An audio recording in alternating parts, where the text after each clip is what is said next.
புதுச்சேரியில் 9 வயது சிறுமி கொல்லப்பட்ட விவகாரம் பல்வேறு கேள்விகளை எழுப்பியிருக்கிறது. இதற்கு யார் காரணம், என்ன விஷயம் காரணம், இது போன்ற அடுக்கடுக்கான கேள்விகள், அதே சமயம் ஏராளமான குற்றச்சாட்டுகளும் முன்வைக்கப்படுகின்றன.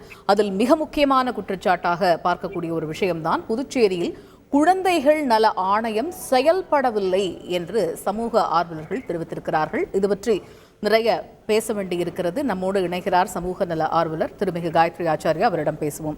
இணைப்பில் வந்தமைக்கு மிக்க நன்றி. இப்ப குழந்தைகள் நல ஆணையமே செயல்படலை அப்படிங்கிறது மிகுந்த அதிர்ச்சி அளிக்கக்கூடிய ஒரு விஷயமாக இருக்கிறது.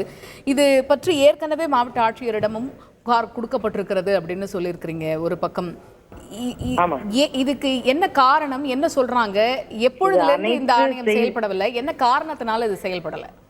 இது அனைத்து ஊடகங்களிலும் வந்த ஒரு செய்தி, அனைத்து ஊடகங்களிலும் தலையங்கமாக வந்த ஒரு செய்தி. முறையாக குழந்தைகள் மீதான ஒரு பாலியல் வன்கொடுமைகளோ குற்றங்களோ இங்க நடக்கிற பட்சத்துல முதல்ல சிடபிள்யூசி தான் அந்த குற்றத்தை அணுகும், அதன் மீதான விசாரணையை நடத்துவாங்க.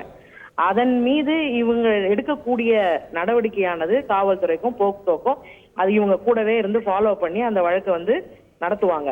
அது மட்டும் இல்லாம அந்த குழந்தைக்கு தேவையான பாதுகாப்பையும் அந்த குழந்தைக்கு தேவையான உதவிகள் என்னெல்லாம் சட்ட ரீதியா தேவைப்படுதோ அதை இந்த சிடபிள்யூசி தான் துணை நின்று செய்யும். அப்படி இருக்கக்கூடிய பட்சத்துல இந்த சிடபிள்யூசி சிவசாமி என்பவருடைய தலைமையில நடைபெற்ற இந்த குழந்தைகள் நல ஆணைய குழுவை முறையா இவர் நடவடிக்கை எடுக்கல.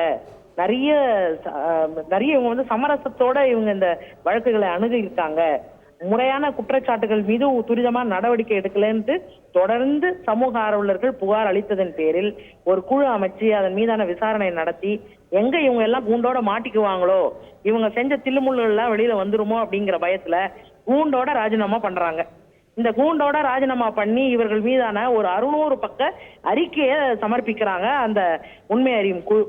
அந்த கந்தசாமி அவர்களுடைய தலைமையிலான அந்த குழு பதிவு செய்த அந்த 600 பக்க அறிக்கையின் மீது இந்த ராஜினாமா பண்ணவர்களுடைய ராஜினாமா கடிதத்தை ஏற்றுக்கொள்ளாமல் அவர்கள் மீது சட்ட ரீதியான நடவடிக்கை எடுக்காமல் இன்னைக்கு வரைக்கும் இந்த புதுச்சேரி அரசு காலம் தாழ்த்தி கொண்டிருக்கிறத இங்க பார்க்க முடியுது. அதுவும் இன்னைக்கு இந்த 3 நாளா இந்த குழந்தை காணோம்னு சொல்லிட்டு தேடிட்டு இருக்கோம்.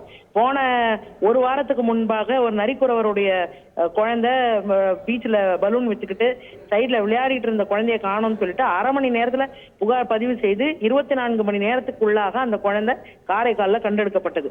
அந்த சம்பவத்தின் போதிலிருந்து நாங்க கேட்டுருக்கோம், எங்க அந்த குழந்தைகள் நல ஆணையம், ஏன் இந்த மாதிரி இன்னும் செயல்படாமலே இது கிடப்பில் போடப்பட்டுள்ளது? மகளிர் ஆணையமும் முடக்கப்பட்டு அதுவுமே செயல்பாடு கிடக்குது.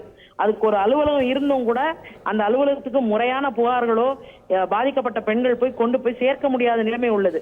ஒரு 2 வாரத்துக்கு முன்னாடி ஒரு கர்ப்பிணி பெண்ணை ஒரு கணவன் அடிச்சு துன்புறுத்தி கையில போட்டிருந்த காப்பை வச்சு அந்த பொண்ணை முதுகுல வச்சு குத்தி குழந்தைய வயிற்றுல எட்டி உதைச்சி குழந்தை அசைவே இல்லாம அந்த பொண்ணு போய் மகளிர் மருத்துவமனையில அனுமதிக்கிறாங்க.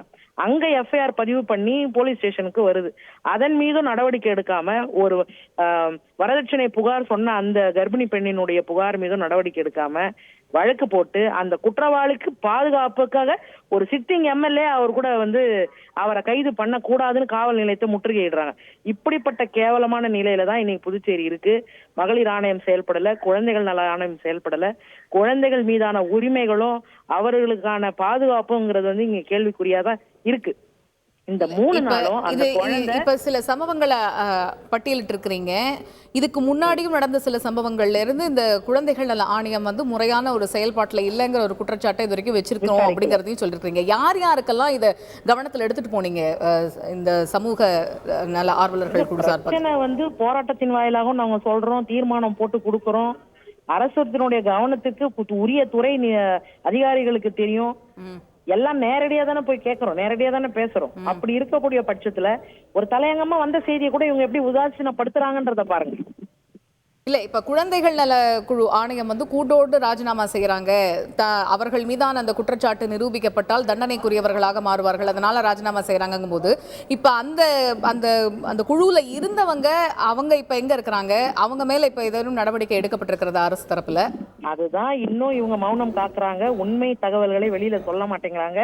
அவங்க ராஜினாமா பண்றதுக்கு ரெடியா இருக்கிறாங்கிறது வரைக்கும் தான் இருக்கு. அதுக்கு மேல அந்த 600 பக்க அறிக்கையின் மீது என்ன நடவடிக்கை எடுத்துட்டாங்கிறத மாவட்ட ஆட்சியர் அவர்கள் தெளிவுபடுத்தணுங்கிறத நாங்க கேட்டுக்கிறோம். நன்றி திருமிகு காயத்ரி ஆச்சாரியா. இணைப்பில் வந்து பல்வேறு பார்வைகளை எங்களோடு பகிர்ந்து கொண்டமைக்கு நன்றி. செய்திகளை உடனுக்குடன் தெரிந்து கொள்ள உடனே சப்ஸ்கிரைப் பண்ணுங்க.